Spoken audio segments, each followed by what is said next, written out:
میں یہ واقعہ ہزاروں دفعہ سنا چکا ہوں، ہر دفعہ ہی ایسے رونے بیٹھ جاتا ہوں کہ پھر میں وہاں نہیں کھڑا ہوتا، پھر میں وہاں ابوا پہنچ جاتا ہوں۔ میں دیکھتا ہوں 6 سال کی عمر میں میرے نبی کو اللہ نے یہاں اتنا بڑا امتحان دیا کہ جنگل میں ماں کو موت دے دی۔ 25 سال کی عمر میں ماں مر گئی، اچانک مر گئی، کوئی بیماری نہیں، کچھ نہیں، جس کو آج ہم ہارٹ اٹیک کہتے ہیں، ہارٹ فیلئر کہتے ہیں۔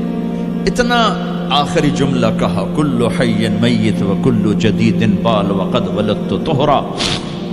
بولا نہیں جا رہا تھا تو بجھتے بجھتے بھڑکتی شمع نے کہا، بیٹا ہر زندہ نے مرنا ہے، ہر جوانی نے ڈھلنا ہے، لگتا ہے تیری ماں کا آخر آ چکا ہے، لیکن میں نے ایک بچہ جانا ہے جو سارے عالم کو پاک کر دے گا۔ اور شمع خاموش ہو گئی۔ کس طرح انہیں دفن کیا، میں وہاں کھڑا یہی سوچتا رہا کہ یہاں قبر بنائی کیسے ہوگی۔ تو پتھر ہیں، کوئی لوگ گزرے ہوں گے یا پتھر جوڑ کے، جب ایمن نوکرانی ساتھ ہیں، وہ ان کو لے کر نیچے اتری، اونٹنی کے قریب پہنچی تو آپ نے ہاتھ چھڑایا اور پھر بھاگے، پہاڑی پہ چڑھ گئے۔ ایمن پیچھے گئیں تو وہ منظر تھا کہ شاید اس وقت عرش بھی رو رہا ہوگا۔ اللہ کے نبی نے ماں کی قبر کو چمٹایا ہوتا سینے کے ساتھ، قبر پہ ایسے گرے پڑے۔ اور جب ایمن قریب آئیں تو وہ نوحہ کہہ رہے تھے کہ پتھر بھی پگھل رہے تھے کہ ماں جی آپ کو تو پتا تھا آپ کے سوا میرا کوئی نہ تھا، آپ مجھے چھوڑ کے کیوں چلے گئے، آپ مجھے چھوڑ کے کہاں چلے گئے۔ ایمن نے اٹھانا چاہا، انکار کر دے گا، میں نہیں جاتا، میں نہیں ماں کو چھوڑ کے جاتا۔ کھینچ کے لے گئی، گھسٹتا ہوا بچہ پہاڑ سے اتارا۔ 2 دن روتے روتے مکے کا سفر ہے، پھر کھانا بھی بند ہو گیا، پینا بھی بند ہو گیا، سوائے زمزم کے چند گھونٹ پانی کے سارا دن نہ کھاتے تھے نہ پیتے تھے، اکیلے بیٹھے رہتے، نہ ماں نہ باپ نہ بھائی نہ بہن۔ اللہ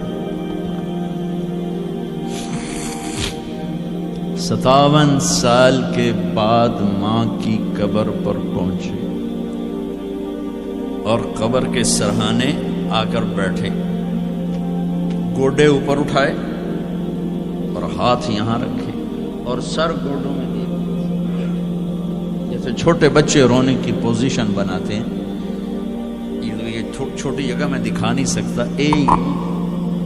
اور پھر جو رونا شروع کیا، اتنا روئے کہ ساری داڑھی سارا سینہ آنسوں سے بھر گیا، جیسے کوئی معصوم بچہ، جیسے 6 سال کا محمد رو رہا صلی اللہ علیہ وسلم۔ اتنا روئے کہ وجود ہل گیا، اور پھر فرمایا کہ میں آگے نہیں جاؤں گا، میں رات یہیں رہوں گا۔ تم کیا جانو رشتے کیا ہوتے ہیں، تمہیں صرف پونڈ گننے آتے ہیں۔ تم سے مراد میں بھی اور سارے بھی، کہ ناراض نہ ہو جاؤ، ساری امت کا یہی حال۔ رات وہاں گزاری، ہائے کیا کہہ رہے ہیں، کاش میری ماں کبھی ہوتی، میں ایسی خدمت کرتا کہ بریڈ فورڈ والے بھی یاد کرتے، میں ایسی خدمت کرتا کہ میں عشاء کی نماز کے مصلی پر کھڑا ہوتا اور سورۃ فاتحہ پڑھ رہا ہوتا، اور پھر ادھر سے میری ماں کہتی محمد، تو میں نماز توڑ کے کہتا لبیک اماں جی، ماں جی حاضر ہوں، ماں جی حاضر ہوں۔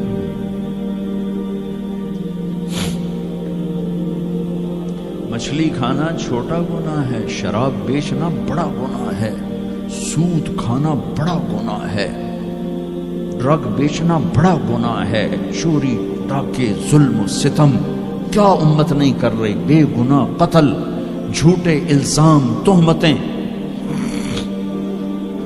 کیا حشر کر دیا جنید جمشید کا۔ یہ اسلام ہے۔ اتنے نیک انسان، 17 سال سے اللہ کا نام لینے والا، اس پہ گستاخ کی تہمتیں، یہ امت کیا منہ دکھائے گی اللہ اس کے رسول کو، کہ جس نے منافقوں کو سینے سے لگایا، عبداللہ بن ابی جیسوں کے جنازے پڑھ دیں. کہاں چلے گئے, کہاں ڈوب کے. اتنا زوال, اتنی اندھیری رات ہے کہ امید ہی ختم ہو گئی کہ پتہ نہیں دن بھی چڑھے گا.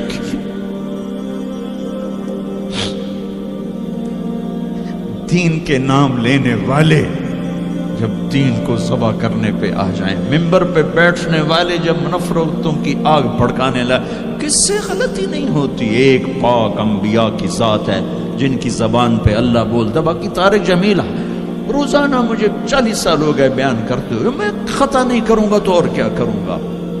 مجھ سے پوچھو تو صحیح, میں غلطی سے کہہ گئے, جان بوجھ کے کہہ گئے, ہو سکتا میں نے غلطی سے کہہ دیا. اللہ نے توبہ رکھی ہے, کفر کی توبہ. یہ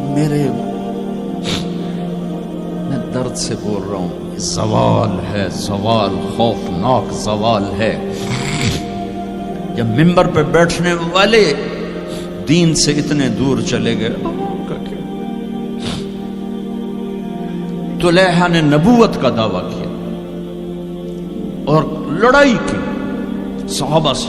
وقاشہ بن محسن جیسے بدری صحابی کو شہید کیا, اتنے بڑے مقام کے صحابی کو شہید کیا. اور حضرت عمر کے زمانے میں توبہ کرنے آیا, آپ نے گلے لگا لیا, توبہ تو سب کفر کے نبوت کے دعوے. میرا اللہ کہتا میں تو ہر بیان میں کہہ رہا ہوں کہ دھرتی گناہوں سے بھر کے ایک دفعہ کہو یا اللہ میری توبہ, تو اللہ کہتا جاؤ سب معاف کیا. یہ میں زوال بتاؤ. آج امت کتنی پستی میں چلی گئی ہے, کس قدر فرقہ واریت نے ایک اجتہا کی شکل اختیار کر لی ہے. ایک دوسرے کو سلام کرنے سے کافر کافر کافر, کتے خنزیر. میرا نبی ایسے بولتا تھا. میں انسان ہوں, بول رہا ہوں, بولتے بولتے کوئی غلط جملہ بول سکتا. گستاخی کا جان بوجھ کے کرنے والا یقیناً دارہ اسلام سے عمل چھوڑنے سے آدمی کافر نہیں ہوتا. گستاخی کرنے سے, نماز چھوڑنے سے کافر نہیں ہوتا, گناہ گار ہے. نماز کی گستاخی کرنے سے وہ دارہ اسلام سے نکلتا ہے, لیکن اس کے لیے بھی توبہ کا دروازہ کھلا ہوا ہے. لیکن یہ کتنا تعصب ہے, نفرت ہے کہ ایک آدمی کی 17 سال کی پاک زندگی کو ایک غلطی پر کفر بنا دیا. یہ گراوٹ ہے, زوال ہے. ہمیں بندر خنزیر بنانے کے لیے فرقہ واریت ہی کافی تھی. اس کملی والے کو دعائیں دو جس نے حسن حسین کو ذبح ہونے دیا. تمہارے لیے ہاتھ اٹھو, میری امت کے ساتھ کیا کرے گا, پوچھ کے ہو. اور وہاں سے جواب آتا ہے ساتھ دوں گا. ایک لمحہ جہاں سانس کا تار ٹوٹتا ہے, اس کے اگلے لمحے طارق جمیل ہٹ کر میت آ جاتا, مولانا ہٹ کے ڈیڈ باڈی آ جاتا, ہاتھوں سے اٹھا کر زمین کی تہ میں دبا کے واپس آ کر. کسی کو یاد نہیں ہوتا کوئی ماں تھی جو راتوں کو تڑپتی تھی, کہیں بھی کوئی یاد نہیں کرتا کہ کوئی تھا, کسی کو یاد نہیں آتا ہے. یہ بے رحم دنیا کا بے رحم قانون ہے. لہذا جنہوں نے بے وفائی کرنی ہے ان کے لیے اس وفاؤں والے اللہ کو نہ چھوڑو. جنہوں نے بے وفائی کرنی ہے ان کی وجہ سے وفاؤں والے محمد مصطفیٰ صلی اللہ علیہ وسلم کا دامن مت چھوڑو. جس دن اللہ کے سامنے پیش ہونا ہے وہ میری آپ کی عزت اور ذلت کا فیصلہ ہے, کامیابی ناکامی کا فیصلہ ہے, بلندی اور پستی کا فیصلہ ہے, جنت اور جہنم کا فیصلہ ہے. یہاں چیزوں کو تولا جاتا ہے, لوگوں کو ڈالر میں تولا جاتا ہے, سونے چاندی میں تولا جاتا ہے, گاڑیوں گھر میں تولا جاتا ہے. وہاں اللہ عمل میں تولے گا, بول میں تولے گا, اخلاق میں تولے گا. یہاں چیزوں کا وزن ہے, وہ بے وزن ہو جائیں گی. وہاں اعمال کا وزن ہوگا جن کا آج کوئی وزن نہیں. میں گالی دوں کوئی نظر نہیں آتا, میں دعا دوں کچھ نظر نہیں آتا, جھوٹ بولا کچھ پتہ نہیں, سچ بولا کچھ پتہ نہیں, حلال کمایا کچھ پتہ نہیں, شراب بیچ کے کمایا کچھ پتہ نہیں ہے. دونوں طرح نظام چلتا ہے, شراب کے پیسے سے بھی گھر چلتا ہے اور محنت مزدوری سے بھی گھر چلتا ہے, لیکن اوپر ایک سسٹم چل رہا ہے. اقرأ کتابک کفی بنفسک اليوم علیک حسیبا. یہ پڑھ, تیری زندگی کی دیوار پر سب کچھ لکھا ہو, تیری زندگی کی کاپی پر سب کچھ لکھا ہو. آج عمل تو لے جائیں گے. فمن ثقلت موازینہ فأولئک هم المفلحون، جن کی نیکیاں بڑھ گئیں وہ کامیاب ہیں۔ ومن خفت موازینہ فأولئک الذین خسروا انفسهم فی جہنم خالدون، جن کی نیکیاں گھٹ گئیں وہ ناکام ہو گئے۔ یا ویلنا من بعثنا من مرقدنا، کہیں گے ہائے ہم اٹھائے ہی نہ جاتے، ہم اٹھائے ہی نہ جاتے۔ تو جب کسی کا اعلان ہوگا کہ اس کی نیکیاں گھٹ گئی، میرے نبی نے فرمایا کہ اس دن کا سب سے خوفناک ٹائم، سب سے خوفناک پیریڈ ہے جب اللہ بلائے گا طارق جمیل کو بلاؤ، زینب کو بلاؤ، فاطمہ کو بلاؤ، سکینہ کو بلاؤ، اسلم کو بلاؤ، شاہد کو بلاؤ، آتیتک، خولتک، انعمت علیک، تین باتیں اللہ فرمائے گا، تجھے دیا اور بہت کچھ دیا اور موت تک دیا۔